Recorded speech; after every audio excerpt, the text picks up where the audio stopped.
Ashes of the lighthouse. The wind howled through the trees like a restless spirit, battering the windows of the small cabin where Claire huddled with her sketchbook. She had come to the island seeking solitude, a place to untangle her thoughts and maybe, just maybe, find her muse again. Instead, she found herself trapped by a storm that seemed to grow angrier with each passing hour. Outside, the sea roared and thrashed against the rocky shore, its fury mirrored in the dark clouds above. The island was small, barely a dot on the map off the coast of New England, but it had a singular feature that had drawn Claire to it: the lighthouse. She'd spotted it on her first day, standing tall and skeletal at the island's edge. Its paint was long gone, leaving behind weathered wood and rusted metal. The beacon hadn't worked in years, or so she'd been told by the island's only other inhabitant, a reclusive old man named Ewan. "Stay away from the tower," he warned her, voices rough as the rocks. "Nothing good comes from poking your nose where it don't belong." But Claire couldn't help herself. That night, as the storm raged on, she noticed something odd. A faint light flickered from the lighthouse's windows, pale and ghostly against the black sky. She blinked, thinking it must be a trick of her tired eyes.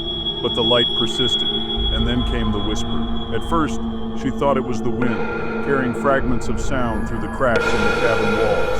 But as she listened closer, she realized the whispers formed words, disjointed and eerie. "Help, please, betrayed." Claire's hand tightened around her pencil. She tried to focus on the sketch she'd been working on, a rough rendering of the lighthouse from memory. But the whispers grew louder, insistent. The storm outside seemed to recede, as if the island itself was holding its breath. By the time dawn broke, the whispers had stopped, but the light in the tower remained. Claire couldn't shake the feeling that someone, or something, was trying to reach her.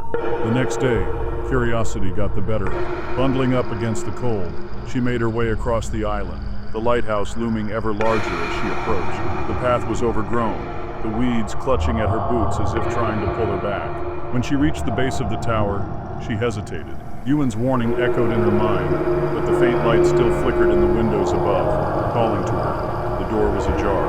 Claire pushed it open and stepped inside, the scent of salt and decay hitting her like a wave. The interior was as decrepit as the outside, the walls lined with peeling paint and rusted machinery. She climbed the spiral staircase, each creak of the metal steps sending a shiver down her spine. At the top, she found the lantern. The beacon itself was shattered, its glass shards scattered across the floor like fallen stars. But in the center of the room stood something that made her breath catch, an old, charred journal. Claire picked it up, the leather cover brittle under her fingers. She flipped through the pages, the handwriting inside shaky but legible. The entries spoke of a man, a lighthouse keeper, decades ago, who'd been betrayed by his wife and his closest friend. Enraged and heartbroken, he'd locked them in the tower during a storm and set it ablaze. But the fire had spread, trapping him inside as well. The final entry read, "The light will never die, neither will my vengeance." Claire's heart pounded as she read the last words. The air around her seemed to grow heavier, the whispers returning in a deafening chorus. She looked up and saw them, faint, ghostly figures swirling in the room, their faces twisted and anguished. The lighthouse's light flared to life, blinding her, and she stumbled back, the journal slipping from her hands. She woke up outside, the storm gone and the sun shining weakly through the clouds. The lighthouse stood silent and dark once more, as if nothing had happened. But Claire knew better. The journal was gone, but the memory of its words burned in her mind. As she packed her things and prepared to leave the island, she glanced back at the lighthouse one last time.